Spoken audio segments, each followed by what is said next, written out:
সিরিয়ালের টিআরপি পড়ে গেছে, তাই জন্য আসছে ধামাকাদার মেগা এপিসোড। কাকে নিয়ে কথা বলছি বা কাদের নিয়ে কথা বলছি নিশ্চয়ই টাইটেল থাম্বনেল দেখে বুঝে গেছো। হ্যাঁ, ঝাল পরিবার, মিসেস ঝাল, তোমাদের ফেভারিট চিঙ্কি মাসি। তো ইন্ট্রোটা দিয়ে নিই। Hello everyone, welcome back to my channel life of কেকে। আমি কোয়েল। কিছুদিন আগে প্রশংসা করে একটা ভিডিও করেছিলাম, বলেছিলাম ভালো কাজ করলে অবশ্যই অ্যাপ্রিসিয়েট করতে হবে, কারণ তারা একটা ভালো কাজ করেছিল। কি করেছিল? সেই মন্দিরে কিছু মানুষকে একটু দান করেছিলেন, জামা কাপড়, মানে ওই শাড়ি টাড়ি দিয়েছিল, খাওয়ার দিয়েছিল, খুব ভালো লেগেছিল বিষয়টা। কিন্তু আমি ওই ভিডিওটাতে এটাও বলেছিলাম যে এরা মেনটেন করতে পারে না কোনো জিনিস। ওই যে বড় বড় বাতেলা, এইটা করব ওটা করবো, একটা কমিউনিটি দিয়েছিল যে এমন কাজ করব লোকে আশীর্বাদ করবে, মানে যারা একটা সময় খারাপ বলেছিল তারাও ভালো বলবে। কিন্তু না, ওই ব্যাপার, সেই গরুর রচনা, ঘুরে ফিরে যাই করুক না কেন গরুর রচনা। কারণ কন্ট্রোভার্সি আবার সেই মেয়ের বিয়েকে কেন্দ্র করে কন্ট্রোভার্সি আবার শুরু হয়ে গেছে। যেই ভিউজটা ডাউন যাচ্ছে, এখন ভিউজ কত? ওই 5.5, হ্যাঁ, কোনো কোনো ভিডিওতে 3.5 পর্যন্ত, মানে 3.34 এরকম একটা আছে। ঠিক আছে, তো শুরু হয়ে গেছে কন্ট্রোভার্সি। আমাকে কিছু ভিউয়ার্স বললো যে জানো তো, চিঙ্কি মাসি কিন্তু আবার শুরু করেছে লাইভে বসে বসে বিভিন্ন রকমের কথাবার্তা। দেখো, এদেরকে নিয়ে কন্টেন্ট বানাচ্ছিলাম না, কিন্তু বিশেষ করে কোনো কন্ট্রোভার্সিয়াল কোনো টপিক নিয়ে একদম করছিলাম না। অনেকেই করছে, কিন্তু অনেকে চ্যানেলে দেখলাম ভিডিও আসছে, করছে। তো যাই হোক, বলতে আসতেই হলো। সেখানে কমিউনিটি পোস্টগুলো চেক করলাম, সেখানে এই ঝিমির একটা ভিডিও, একটা স্টোরি ভিডিও শেয়ার করেছে। সেই জায়গায় যেগুলো লিখেছে সেটা কিন্তু আবার সেই বিয়েকে কেন্দ্র করে কোনো সময় একটা ভয়েস দিয়ে যে ভিডিও করেছিল কিছুদিন আগে ঝিমি, সেখানে বলছে যে ওই ছেলেটি বা ওরা, মানে ওই ছেলেটি বলে বলছে না, ওরা জীবনে এসেছিল বা ও জীবনে এসেছিল তোমার জীবন নষ্ট করতে। ঠিক আছে, হ্যাঁ, তোমার বাবা ঠিক ছিল, আমি বুঝতে পারিনি। আবার আবার একটা এই স্টোরি ভিডিও শেয়ার করেছে, সেখানেও ওরকম কন্ট্রোভার্সিয়াল কথাবার্তা। ঠিক আছে, ওই সংসারের কথা, যে একটা মেয়ে শুধু শুধু তো চলে আসে না, শ্বশুর বাড়ি থেকে মানে বাপের বাড়ি চলে আসলে লোকে আজে বাজে কথা বলে, কিন্তু কেন চলে আসে এটা কেউ দেখে না, মেয়েটাকেই খারাপ ভাবে। তো এত খারাপ শ্বশুর বাড়ি, তবু মেয়ের ওখানেই সংসার করতে হবে কেন? এই কথাটা বললাম। গতকাল লাইভ করেছে এই চিঙ্কি মাসি আর তার দিদি মিলে। ঠিক আছে, লাইভ করেছে। মেয়ে তো টুকটাক লাইভে একটু ওই মন খারাপ, আমি আর কি করব, যেটা করে আর কি। এদের তো ওই প্রতি বছর আমি বলি না, একটা সিজনাল লাভ আছে এদের। এই সিজনাল লাভটা একেবারে তরবর 100% লাভ করে একেবারে তরবর করে এগিয়ে, মানে ঝাঁপিয়ে পড়ে লাভের জন্য। মানে ওকে ছাড়া আমি বাঁচবো না। আবার সেই গিয়ে ওঠে ওখানে, আবার কি হয়, ওই ইন্টুগুলুগুলু করার পরেই আবার মেয়ে বুঝে যায় যে না, ওখানে থাকা যাচ্ছে না, টেকা যাচ্ছে না, সংসার করা যাচ্ছে না। মানে একটা সার্কাস। আবার বাপের বাড়ি চলে আসে, আবার বাপের বাড়িতে কিছুদিন থাকে, তারপরে আবার ওই দিকেই মন পড়ে যায়। তো এই কিছুদিন আগে আমরা কি দেখলাম, মেয়ে শাখা পলা সব খুলে ফেললো। ঠিক আছে, খুলে ফেললো। তার যদি মনে হয় যে না, ওই শাখা পলা রাখার আর কোনো ব্যাপার নেই, কিন্তু অফ ক্যামেরা খুললো না, কিন্তু রীতিমতো মানে ভিডিও করে সোশ্যাল প্ল্যাটফর্মে বসে, আর আমি যদি ভুল না হই মনিটাইজেশনটা অন করে একটা কন্টেন্ট বানিয়ে ভিডিও করে কিন্তু শাখা পলা খুললো। এখন তার মায়ের বক্তব্য হচ্ছে শাখা পলার কি আছে। ঠিক আছে, যদি মেয়ে ওই বাড়িতে আবার চলে যায়, মানে একটা হিন্টস দিচ্ছে যে মেয়ে আবার চলে যেতে পারে। মেয়ে আবার চলে যেতে পারে। যদি মেয়ে ওখানে চলে যায়, তারা নাকি দাঁড়িয়ে থেকে আবার শাখা পলা পরিয়ে দেবে। মানে ভাবতে পারছো, একবার খুলবে, একবার, মানে শাখা পলাও একটা কন্টেন্ট। আর তাই হচ্ছে এখন দেখছি যা।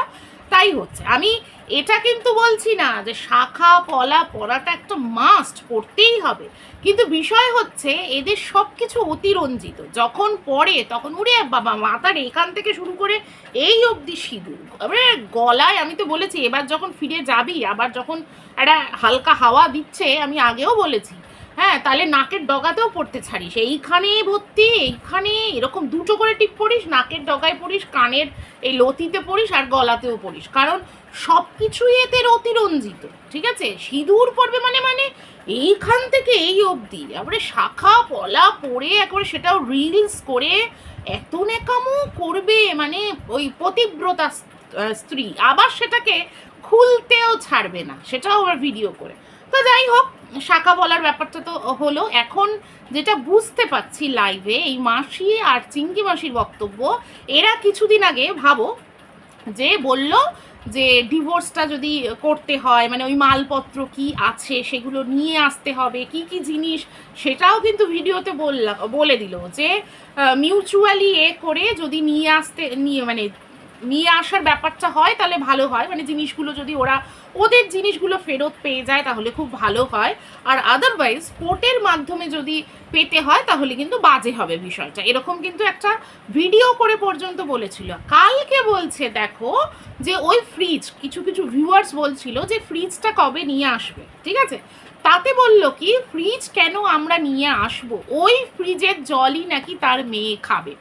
ভাবো ভাবো, এই কিছুদিন আগে হলো যে ওই বাড়িতে যাব না, মানে পুরোটাই যেটা দেখতে পাচ্ছি যে এদের মন মর্জি, মানে এদের ইচ্ছা হলে এরা ঢুকে যাবে, মানে এই মেয়ে ঢুকে যাবে, সংসার করব সংসার করব সংসার করব, আবার ইচ্ছা হলে চলে আসবে, আবার ইচ্ছা হলে যাবে। এখন এদের বক্তব্য হচ্ছে ডিভোর্স দেব না, কিছুদিন আগেই ছিল ডিভোর্স হয়ে যাক, এই সম্পর্কর তো কোনো মানে নেই, যেখানে ভালোবাসাই নেই, গুরুত্ব নেই, কেউ কাউকে গুরুত্ব দিচ্ছে না, এখন হচ্ছে ডিভোর্স দেব না। তার মাসি বলছে, কালকে লাইভে বলছে যে ডিভোর্সের কি আছে, এখন আমরা ওইভাবে ডিভোর্সের কথা ভাবছি না, মন থেকে আগে ডিভোর্স হোক। ভাবো, মন থেকে, কার মন থেকে? ছেলেটির ব্যাপার নয়, একবার মাসি বলছে যদি ছেলে মেয়ে দুজনেই চায় তাহলে আবার যদি ডাকে এক হতে চায় তাহলে এক হবে। উনি আবার ওনার ননদের একটা উদাহরণ, ওনার কোনো এক ননদের উদাহরণ দিয়ে বলছেন যে 20 বছর নাকি বাপের বাড়িতে পড়েছিল, 20 বছর পরে বুড়ো বয়সে গিয়ে নাকি স্বামীর সাথে মিল হয়েছে, মানে এরকম ঘটনাও এবার ঘটতে পারে, যেটা ডিভোর্স হবে না, ঝুলে থাকবে এইরকমই। মানে আবার যেটা হতে চলেছে, আমি যেটা বলতে চাইছি যে ইতিহাসের পুনরাবৃত্তি আবার হবে, মানে যেরকম জিনিসগুলো আমরা দেখেছিলাম আবার সেই রকম জিনিসগুলোই আমরা দেখব, কারণ মাসি ওটাই বলছে যে আমি যখন দায়িত্ব নিয়ে এসেছি আমি আবার দিয়ে আসবো, শুধু একবার বলুক যে ওকে দিয়ে আসো, আর যদি নাও বলে তাহলেও কিন্তু আর মিউচুয়াল ডিভোর্স হচ্ছে না, কারণ কালকে চিঙ্কি মাসি পুরো স্পষ্ট করে বলে দিয়েছে কোনো ডিভোর্স দেওয়া হবে না যতক্ষণ না মেয়ের মন থেকে, কারণটা কি শোনো, কারণটা হচ্ছে ওনার মেয়ের মন থেকে সরছে না, ওনার মেয়ের মন থেকে যতক্ষণ না সরবে ততক্ষণ কিন্তু ডিভোর্স হবে না। তার মানে এই রকম জিনিসই চলবে, একবার সে যাবে, সে বলবে অত্যাচারিত হয়েছে, খেতে দেয়নি, তাকে ভালোবাসছে না, তাকে করছে না, আর এইগুলো আমার হাস্যকর লাগে। যেই রিতমের চ্যানেলটা ওপেন হলো অমনি কিন্তু মেয়ের মনে হলো, মেয়ের এবং মেয়ের মা এবং তার পরিবারের মনে হলো যে আবার ওখানে সংসার করতে যেতে পারে, এতদিন কিন্তু মনে হয়নি। এই ছেলের বিপদের সময় কিন্তু মেয়ে তার বাক্স প্যাটরা সব গুছিয়ে বাড়িতে চলে এলো, বাপের বাড়িতে চলে এলো, ওখানে থাকতে পারলো না, ওখানে অ্যাডজাস্ট করতে পারছিল না, ওখানে খুব অত্যাচারিত হচ্ছিল, খেতে পাচ্ছিল না, পড়তে পারছিল না, ফ্যান অফ করে দিচ্ছিল, লাইট অফ করে দিচ্ছিল, কিন্তু এখন কি করবে মেয়ে, আবার কিন্তু মন থেকে ডিভোর্স হচ্ছে না, মনটা ওনার ওইখানেই পড়ে আছে। যখনই এই রিতম চ্যানেলটা ওপেন করলো, এবার এনার বক্তব্য হচ্ছে ইনি কিন্তু আবার যেতে পারে, কারণ এইসব কথাই বলছে যে ওই ফ্রিজ আর আনবে না, কিসের জন্য আনবে, ফ্রিজের জলই মেয়ে নাকি খাবে, ভাবতে পারছো? মানে আবার আমরা দেখতে পাচ্ছি একটা কন্ট্রোভার্সি নতুনভাবে কিন্তু শুরু হতে চলেছে। মানে প্রায় রোজই কিন্তু এরা একটা হিন্টস দিচ্ছে। দেখা যাক কি হয়। আমি দেখার জন্য আগ্রহী তো অবশ্যই।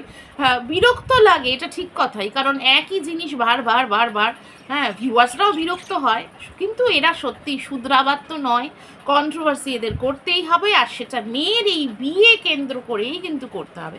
একটা ছেলে স্পষ্ট করে সেই লাইভের মধ্যে কিন্তু বলে দিল যে সে তার মতো থাকতে চায়, সে কাউকেই চায় না জীবনে, তবুও এদের লজ্জা নেই। একবার বলছে ডিভোর্স চাই, আবার এই কিছুদিনের মধ্যে ডিভোর্সের কেক কাটা হবে, আবার বলবে ডিভোর্স দেবো না, কারণ এই চিঙ্কি মাসি এবং তার মাসি বলছে যে কাউকে লাগবে না, ওকে পৌঁছে দিতে কাউকে লাগবে না, ওর যদি মনে হয় ও শ্বশুর বাড়ি যাবে দেন ও যাবেই, যেরকম ও ওর মায়ের বার্থডেতে ঘর থেকে বেরিয়ে গেছিল। ভাবতে পারছো কি অবস্থা? মানে মেয়েটা নিজের জীবন সম্পর্কে একদম কনসিয়াস নয়, ঠিক আছে, তেমনি এই বিষয়গুলোর মধ্যে ধোঁয়া দিয়ে যাচ্ছে এদের পরিবার, কারণ এদের তো কন্ট্রোভার্সি চাই, এরা তো কোনোভাবেই মেয়েটাকে সুস্থ করতেই চায় না, এরা তো চায় ওই রকমই থাকুক মেয়েটার জীবনে আর কোনো, দেখছো না একটা স্টোরি ভিডিও করেছে, সেটা ওই বিয়ে, ডিভোর্স, অত্যাচার ওই কেন্দ্রিক, তার বাইরে এদের কোনো জগৎ নেই। আর এই মা বাবা আত্মীয় স্বজন সবাই মেয়েটাকে এটার মধ্যেই ঢুকিয়ে রাখতে চায়, তবেই তো এদের মজা না, তবেই তো এদের চ্যানেলগুলো চলবে। যে বললাম সিরিয়ালের টিআরপি ডাউন হয়ে যাবার মতো এদের চ্যানেলের ভিউজ ডাউন হয়ে গেছে, তাই জন্য তো মেয়েকে আরও বেশি লেলিয়ে দেবে, যে যা আবার একটা কন্ট্রোভার্সি তৈরি হবে, আবার বসে কাঁদবে, আবার ওই বাড়িকে দোষারোপ করবে, তবু ওই বাড়িতেই পাঠাতে হবে। ভাবো। যাই হোক, কমেন্ট করে জানিও ভিডিওটা কেমন লাগলো, আর যারা নতুন চ্যানেলটায় তারা সাবস্ক্রাইব করে অবশ্যই সাবস্ক্রাইব করো চ্যানেলটাকে, এইভাবেই পাশে থেকো। আর কিছু বলার নেই, নতুন একটা ভিডিও নিয়ে আবার খুব তাড়াতাড়ি চলে আসছি। টাটা।